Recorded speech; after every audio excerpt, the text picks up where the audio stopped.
It's Friday, October 28. In the headlines, new Yalas fire station in St. Thomas. School leaders to develop protocols for devotions following mass fainting at Oberlin High School.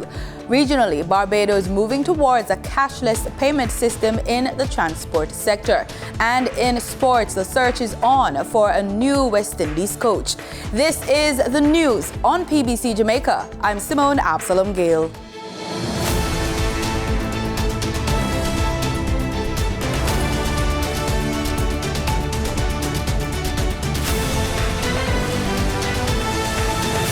The Ministry of Education and Youth has directed school leaders to develop protocols for devotions as it continues to investigate an incident that happened at Oberlin High on Wednesday. There were chaotic scenes at the institution Wednesday after scores of students became disoriented and fainted. It was reported that this happened when a teacher was given the opportunity to share a word and prayed for the students. A team from the Ministry of Education on Thursday met with students and staff of Oberlin High School in St. Andrew following reports of the incident. Education Minister Favour Williams said the ministry's team has been seeking to restore calm at the institution. 3 social housing units were handed over to residents in St. Thomas Eastern this week. The units were constructed under the new social housing program. One of the units, presented to Ms. Dawn Cargill with a price tag of $5.2 million, is the 106th housing solution to be delivered under the program. Prime Minister Andrew Holness pointed out that the NSHP is a coordinated approach to providing housing for the most vulnerable Jamaicans. The beneficiaries of the new social housing program are persons who are usually unemployed or they have no income, which means that they have no means of paying a mortgage. They are not able to afford a house on the open market or even a house that is partially subsidized by the government, but they live in substandard housing conditions.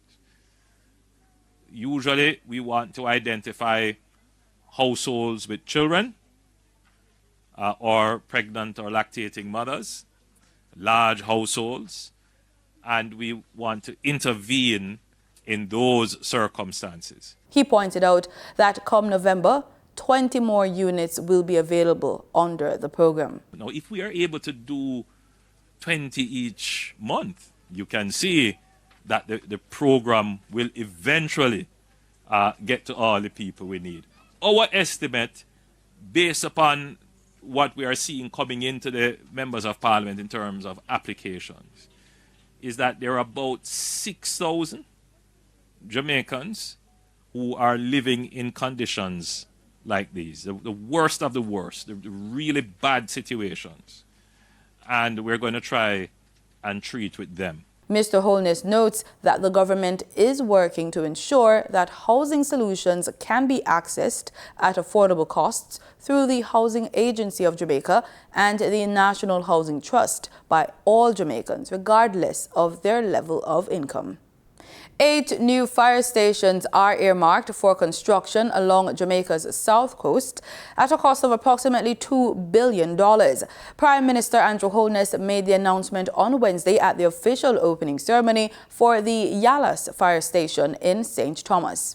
The Prime Minister says bolstering the capacity of the Jamaica Fire Brigade to provide this level of coverage along the south coast will be critical, especially after completion of the Southern Coastal Highway Improvement Project. So this fire station is a representation of the government's strategic intent of focusing on the development of this parish. You're getting a magnificent roadway. And it is not just the roadway leading into Portland that tourists go and drive on. No. You get a lovely roadway leading up to Cedar Valley. And many off-roads, proper drainage, water mains, massive water mains along the way, sewage in some places. Yes, that is going to spur development in your community. We have started work on the Morant Bay Town Centre. St. Thomas, when has this attention ever been paid to your parish? The Yalas fire station cost about $162.9 million. Currently, there are some 106 early childhood institutions in the parish, 43 schools, 3 community colleges, 5 hotels, and we expect that these will multiply, 6 guest houses, 8 penal institutions, 21 nightclubs, 2 LPG filling stations, 6 health centers, 1 hospital, as we know, in Morant Bay, and several gas stations. All of these, ladies and gentlemen, would have added to the risk profile of the parish over the last 10 years. Over the last 5 years, the parish would have responded to 2,577 emergency calls, inclusive of structural, farmlands, and bushfires, as well as motor vehicle accidents.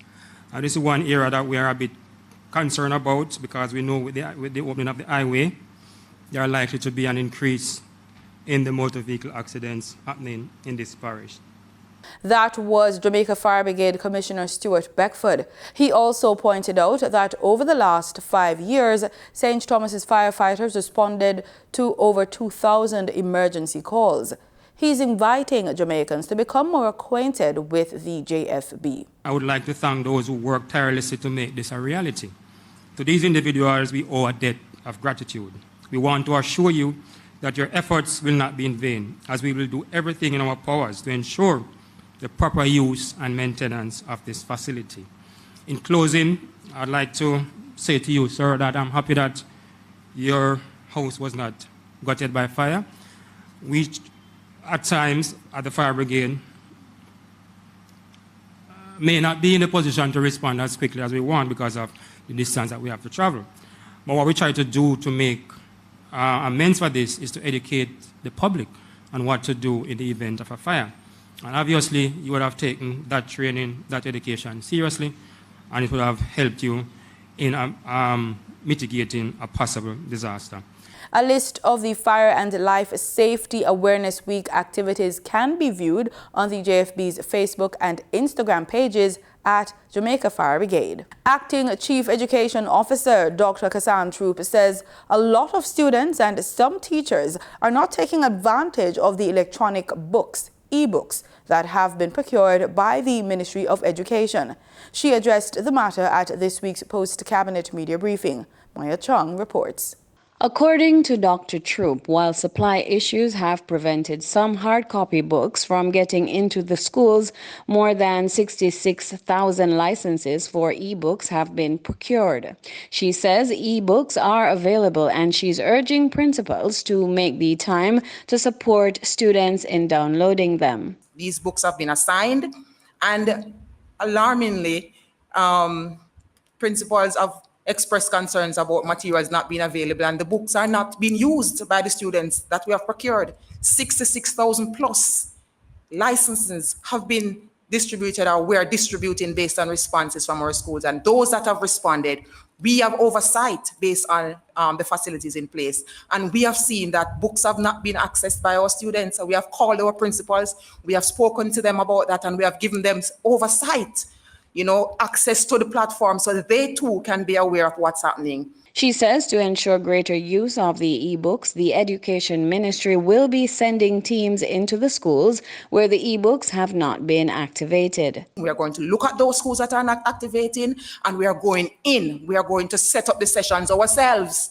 to put the students in the labs and to get them to download their textbooks and use their textbooks. We can see usage, we can see download. That's how we are moving in the Ministry of Education, so we can account for what we are investing in our children. Dr. Troop says her team has been working with some suppliers to provide tablets for schools that are moving apace with downloading. So those who within the next 2 months have 90% or more, we are going to reward them for that.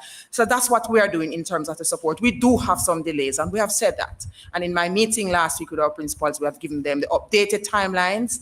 Many of the books are already in the schools in terms of the orders that they submit to us, but we do have some delays, and some of them, and we have explained the challenges.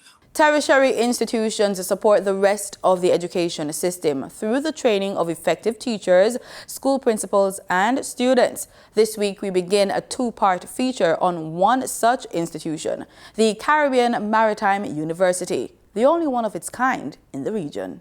The past 2 years have been fraught with challenges for the Caribbean Maritime University. The COVID-19 pandemic has just been one of them. But like all educational institutions on the island, it's back to face-to-face mode and looking forward to the future. If you visit the school's website, you will see that its mandate is to redefine maritime excellence through innovation and technology. But how is it doing that? The university has been working to redefine its reputation in the last few years, and one of those ways was to appoint a new president, Professor Andrew Spencer. Feels like about 5 months because of how much we've been able to do and just all the activities surrounding my entry into the space. Professor Spencer is seeking to bring new life to the Caribbean Maritime University and deepen its international links. We began with the basics. What does CMU offer? It focuses on maritime and related industries. And so that's a whole plethora of things. So anything that plugs into the maritime space is CMU. But here's why CMU is the most important. We control the development of human capital for all our points of entry. That by itself is phenomenal. So we're controlling ports, seaports, airports. We're training individuals to handle those areas. And that deals with all of your trade into the region, that deals with the movement of tourists through your ports, that deals with all of the areas that, so we call this end-to-end logistics. And we talk about ensuring that everything on the spectrum is fully handled by the CMU. So we have engineering programs, mechatronics, marine engineering, industrial automation, Industry 4.0 machines that we use. We have the skill side of it with the welding facilities as well as our simulators in trucking, the forklift simulator. We handle the seafarer side of it, which is the core of what we do. Our cadets are trained in the bridge, which is our simulator for operating ships. We have other areas in the logistics area now. So we have port management, we have shipping and logistics, we have tourism, and then of course the borders and the ports are the areas where you have to control the movement of arms and drugs. And so we have a security component that's also very important. So we have a very long named department, but it handles areas to do with cyber forensics and cyber security. Okay, it's called the Center for Security, Counterterrorism and Non-Proliferation. Like any university, one would have to have certain qualifications to attend the CMU to get a degree or master's. However, the university had partnered with the Heart NSTA Trust to develop skills competency in areas that include cyber physical systems. A program like that would increase the opportunity for youth at risk to attend a tertiary institution. Well, we don't have a formal arrangement with Heart Trust right now, but that's certainly something we're willing to look at. The CMU has, however, in the past been involved in programs related to unattached youth. And that's something we're looking to revive because we know that we need to serve everyone. And the truth is that not everyone will have our requirement of the 5 CSEC, including math and so on. So we're looking out for everyone. And that is why we don't only have our degreed programs. We have short programs that can appeal to multiple individuals. Professor Spencer explains that his vision for the school is to maximize its resources and facilitate even more skills for students and faculty. Well, you know what my vision is? I think that there's a CMU secret sauce. And this is what makes our graduates get jobs so quickly. This is what makes people speak about the refinement of the people who leave the institution. Is that we have so many things that are happening, pockets of excellence, and my real vision is to make all of that congeal and become synchronized in such a way that we get maximum impact. So, I'll give you an example. We have, as I told you before, mechatronics, which is the combination of mechanical and electrical engineering in our state-of-the-art Festo Center, the only one in the region. We have that in one space. We also have our trucking simulator for our short course. We have our 3D printing facility. There is a clear narrative that would connect all of this. That's the one thing we now need to do. So for example, someone who's studying the mechanical engineering or electrical engineering, through mechatronics, must be able to have access, for example, to the very trucks and the kinds of machinery that would then involve some level of engineering services. Those involved in that kind of activity must have some access to, yeah? Those who are not doing port management may need to come and understand through that synergy what's happening in terms of how you coordinate the activities for greater efficiency on ports. So that's really what we want to do. And if we can pull that together properly, you're going to, I mean, people are going to recognize that CMU is the most important university in the Caribbean. How do you plan to go about that? Well, the first thing is we're looking at our resources internally. So we have a lot of talented people in the CMU, many who would have been in the business of building the institution over decades, even before its university status. What we're doing is focusing on building those people first. So we're helping our people to realize their potential through upskilling and wherever they think the gaps are.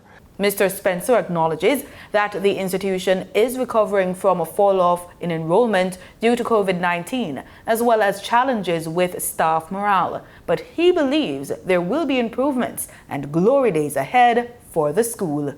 Time now for the Business Report with Danita Rodney.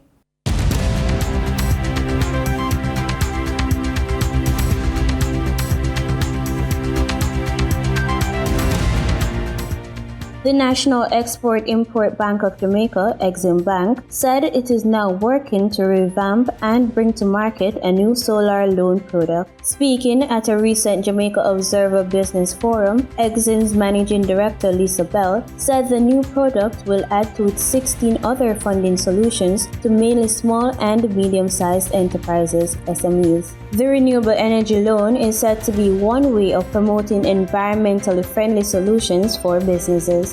For your market updates, in foreign exchange trading for Thursday, October 27, the US dollar sold for an average of $154.20. The Canadian dollar ended trading at $114.23. The pound sterling traded for $177.58. And the euro sold for an average of $155.99. In JSE trading, the JSE index declined by 1,237 points. The junior market index declined by 8 points.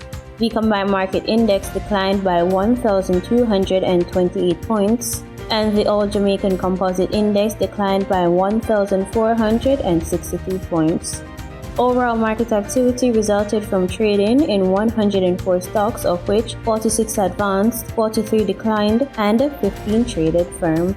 Stocks advanced for 138 Student Living Jamaica Limited Verbal Preference, AMG Packaging and Paper Company Limited, and Berger Paints Jamaica Limited. Stocks declined for Access Financial Services Limited, Barita Investments Limited, and Cargo Handlers Limited. Trading firm were 138 Student Living Jamaica Limited, CAC 2000 Limited, and Edufocal Limited.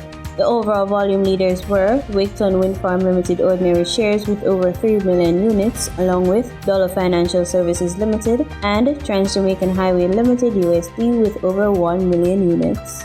In regional stocks, in Trinidad and Tobago, Lico Investment Fund was the volume leader with over 40,000 shares, followed by Calypso Macro Index Fund with over 1,000 shares being traded.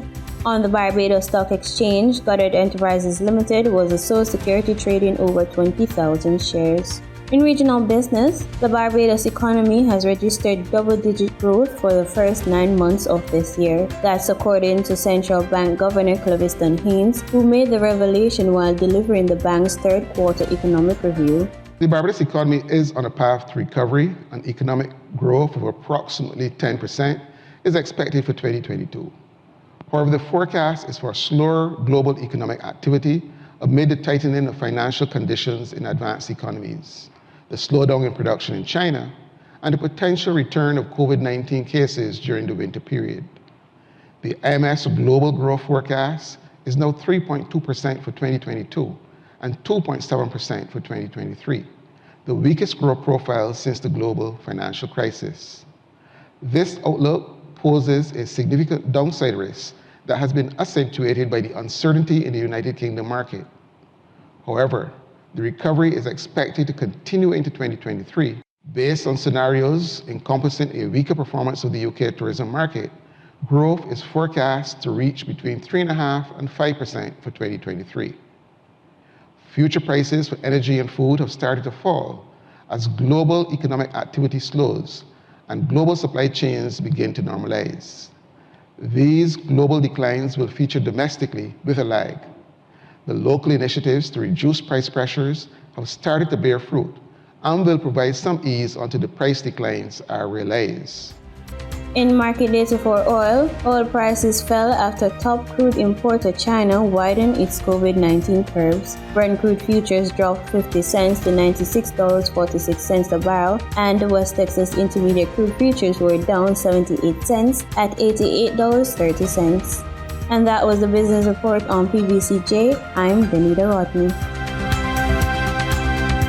In regional news, we start with the Bahamas, where some agricultural business owners working to take their farms to the future are getting the chance to do it with a pilot program called Climate Smart Technology Encouragement Grant. Marlene and Leonard has the story. The Climate Smart Technology Encouragement Grant is a collaboration between the Access Accelerator Small Business Development Corporation and the Ministry of Agriculture, Marine Resources and Family Island Affairs that seeks to incentivize climate smart farming. Now, you may be wondering, what is climate smart technology?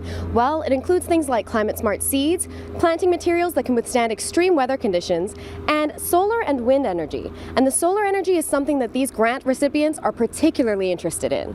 A perfect example of what the minister describes as merging old techniques with new innovations can be heard from VNet Multi-Enterprise Operational Manager Janelle Lewis. What our product does, it measures and collects data for soil saturation, soil nutrition, atmospheric conditions, and then it uses this data to run automated processes using AI to help growers save and prevent resource wastage. For Abaco Big Bird Poultry Farm, they say the grant and transition to solar power will pay off quickly. I think it would probably cut our costs around 20% with the funding that we're going to be getting, which is a significant amount of money.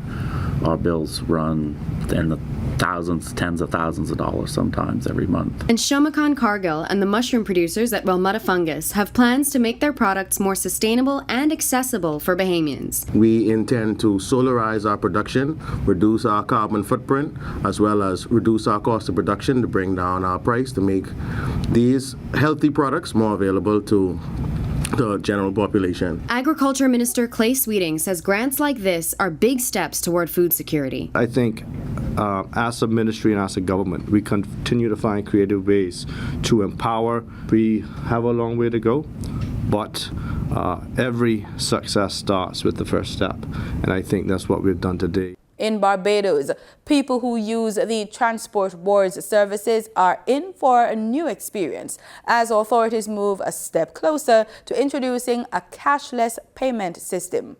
Public testing of the technology has begun with a team of officials including Deputy Prime Minister and Minister of Transport Works and Water Resources, Sanita Bradshaw, getting a first-hand look at the new system. If you have traveled recently and you've seen the Metro cards in use, think of a similar thing where you get on board and you tap this card and then you're able to travel. Will the old age pensioners still be able to travel free as they did before? Yes, because we're linking the cards with the ID card. Will the school children still be able to travel as they were traveling before? Yes, because there is going to be a section that speaks strictly to student travel. But these are all the things that we are testing, and we started that testing not today because we were putting on the technical aspects of it before, but we started the testing with the public today. And we took a trip out and allowed persons to board and gave them cards, and so far all of the feedback has been positive, and we will take the questions that we got from those persons and work them into all of the promotional work we're doing. Apart from the fact that this system is going to provide commuters with an opportunity to now not have to walk with cash, that they're going to be operating under a cashless system. One of the transformational things I think that is about to happen here for the Transport Board is that we're now going to have the opportunity to be able to track where our buses are going, to be able to see which routes persons are on, what time the buses are likely to arrive at the bus stops, how long they're going to take to get to their destination. And it lends itself to the Transport Board being able now to address a lot of the issues that have been raised by the general public as it relates to the lateness of a bus, or being uncertain as to how to plan their schedule because they're not sure if the bus is going to come at that particular bus stop. In international news, doctors in the United States are dealing with a surge in young children in hospital with a virus known as RSV. Symptoms are mild in most adults, but for babies and older people, it can be fatal. And coupled with the COVID-19 and the flu, the healthcare system is again under strain. This 2-month-old boy named Ryder is among the wave of children filling American hospitals to be treated for RSV. Terrifying. It's a serious illness, with him being this young. He doesn't have an immune system to fight it off. RSV is most dangerous to young babies and older adults. Symptoms include lethargy and breathing problems. They don't want to feed, they don't want to drink, they really don't want to do anything else. They won't even sleep because they're having such a tough time breathing.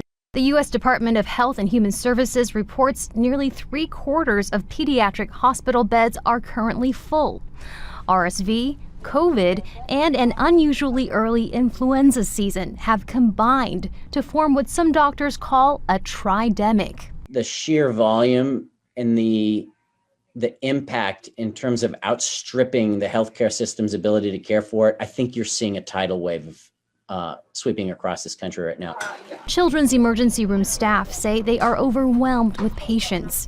And a Virginia high school saw 1,000 student absences last week. That's half the student body due to illness. It's very troubling and worrisome because everyone's getting sick. And she just had COVID this summer for the first time. Doctors say as people drop COVID-19 precautions, they become more vulnerable to the other diseases. RSV is also transmitted through coughs, sneezes, and contaminated surfaces. President Biden says following his lead to get an updated COVID booster vaccine will help ease the strain on hospitals, but fewer than 10% of Americans who qualify have done so. About 350 people continue to die from COVID in the U.S. each day. While RSV deaths are far more rare at about 40 a day, doctors are worried about a difficult winter ahead. In sports, with the West Indies men's coach Phil Simmons calling it a day after the upcoming Test series in Australia, the hunt is on for a replacement. West Indies is not ruling out the possibility of having separate coaches for the white ball and red ball teams when they replace Simmons. Chief Executive Officer of Cricket West Indies Johnny Graves said, quote, "We've seen other teams split the coaching role between the white ball teams and the red ball teams, and I think that we have to look at all options and make the best possible decisions." End quote. The post for head coach has been advertised, and one major requirement: candidates must have West Indian heritage. With that written in bold, it rules out any foreign coaches who may have been in the mix of things. Among the names jumping up in the fray, Darren Sammy. Sammy's last game for the West Indies was in 2017, and he immediately began mentoring the then St. Lucia Zouks, now Kings, and in 2022 promoted to head coach of the franchise, which puts him just within range of the minimum 5-year experience bracket. Additionally, he has done well as coach of Pakistani franchise Peshawar Zalmi. He is a 2-time T20 World Cup winning captain that has a gift for motivating players to brilliance. If using a 2-coach approach, Sammy may be narrowed down to the limited overs teams because of his successes in that format. Expected to apply is Shivnarine Chanderpaul. The West Indian batting legend coached the Jamaica Tallawers to CPL glory during his first stint as head coach this year. He also has more than 5 years' experience as an international coach and is currently at the helm of the USA Under-19 women's team. His prolonged mental strength could be just what the doctor orders for the West Indies men. There are also speculations that the Prince of Port of Spain may toss his hat into the ring. However, with his demand overseas as a mentor and a cricket analyst, one may think him coming back to be coach of the West Indies will be a move motivated by passion. There are also 2 possible in-house choices: fast bowling twins Curtly Ambrose and Courtney Walsh. Ambrose currently works with the developmental team, while Walsh is the head coach of the Windies senior women. Whoever decides to apply, it will be possibly their most difficult assignment to date. The mission: recover, regroup and reinstate the confidence in the West Indies men. And that's it for the news on PBCJ. I'm Simone Absalom Gill. You can follow us on our social media platforms at PBCJamaica. And remember, we are the People's Station.